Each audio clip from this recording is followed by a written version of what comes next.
Guys, നാട്ടിലുള്ള ചെക്കന്മാരൊക്കെ പറയുന്ന അവർക്കൊന്നും പെണ്ണുങ്ങളെ കിട്ടാനില്ല. വൈ?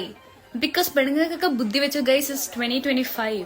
പെണ്ണുങ്ങൾക്ക് മനസ്സിലായി കല്യാണം കഴിച്ച് അവിടെ ലോക്കാവുന്നതിനേക്കാൾ കല്യാണം കഴിച്ച് ലോക്കാതിനെ കെട്ടി നല്ലത് ഏതെങ്കിലും ഓട്ടർഷക്കാരനെ ഒളിച്ചോടി പോകുന്നത് അല്ലെങ്കിൽ വിഷം കൊടുത്തിട്ടോ കൊല്ലുന്നത് ഏറ്റവും നല്ലത്. മനസ്സിലാവും. ഇന്നലെ ഗ്രീഷ്മന്റെ കേസിന് വിധി വന്നത്. അപ്പോ ഞാൻ പറയുന്നത് ഇതുപോലത്തെ കുറച്ച് ഫെമിനിസ്റ്റ് പെമ്പിള്ളറാണ് നമ്മുടെ നാട്ടിലെ നല്ല നല്ല പെമ്പിള്ളറെ ചിന്താഗതി മോശമാക്കുന്നത്. കല്യാണം കഴിഞ്ഞാല് ഇങ്ങനത്തെ ഒരു മോശം ജീവിതം, ലോക്കാവുന്ന ജീവിതം എന്ന് ഇങ്ങനെ പറഞ്ഞ് വിഷം കയറ്റുന്നത്. മനസ്സിലാവും. പിന്നെ കേരളത്തിലെ ആമ്പിള്ളർക്ക് പെമ്പിള്ളറൊക്കെ കിട്ടാണ്ടൊന്നുമില്ല, ഇഷ്ടം പോലെ ഉണ്ട്. അങ്കൻ ഇൻസ്റ്റാഗ്രാമിൽ 5 ഉണ്ട്, സ്നാപ്ചാറ്റിൽ 3 ഉണ്ട്, എല്ലാവരും ഡയറക്റ്റ് ആയിട്ട് കാണുന്നത് വേറെ ഉണ്ട്.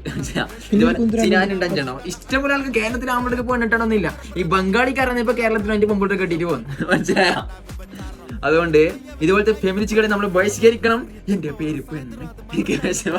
കേരളത്തിലെ ആമ്പിള്ളറിൽ കൈ ഓർക്കേണ്ടതാണ്. ഇവിടെ കമന്റ് ബോക്സിൽ എല്ലാം കൈ ഓർക്കാൻ ചെയ്യുന്നത്.